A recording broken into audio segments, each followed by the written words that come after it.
نفهمیە مانگ بە تەنەکەلیان خۆر بە تەنەکەلیان بەرنابێ. ئەم شەو لە مزگەوتەکان بە بۆنەی مانگگیرانەوە مسلمانان کۆبوونەوە و تێیدا نوێژی بە کۆمەڵیان بارچامکەیان. من هاتوومەتە مزگەوتی بیلالی حەبەشی لە گەڕەکی گردی سەرسنار بۆ لای مامۆستا وشێر جافەرایی. مامۆستا سەلام عەلەیکوم. سڵامی خوا لە تۆ و لە بینەران و بیسەرانی خۆشەویستی نووری چاو. زۆر سپاس دەکەم مامۆستا گیان. نوێژکردن لە کاتی مانگگیراندا ئەمە چییە؟ چۆناییە؟ عیبادەتە. ئێمە تەمەن دیارە بۆ هەموو خۆشی و ناخۆشیەکان عیبادەتمانێ.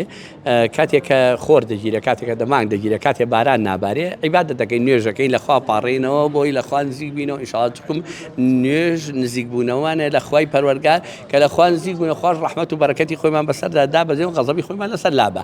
لەم حاڵەکاتانە ئەمە سونەتێکی پێغەمبەرە صلی الله علیه وسلم.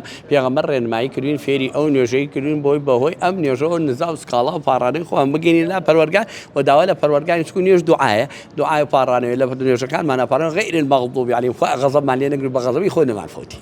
مامۆستا هیچ بەسەراتێک هەیە بە لەم شەوانەیە ڕوویدا بێت لە کاتی مانگگیران و لە کاتی نوێژە کۆمەڵانەیە؟ زوو زمانی زوو بڵین ئێمە کە من ئەڵم بەبیرم دێ کە مانگی گیرات تەنەکەیان لێدا، ئەنە چون تەنەکە لێدەن بۆی مانگ بەربێ. ئێوە حتا دوایی کە تەتەوری کرد سیلاحمی لاپیا بوو ئەزایان و فیشە فتەقێن بەوەی مانگ بەربێ. کاکە ئەمە شتێکی نەفامیە.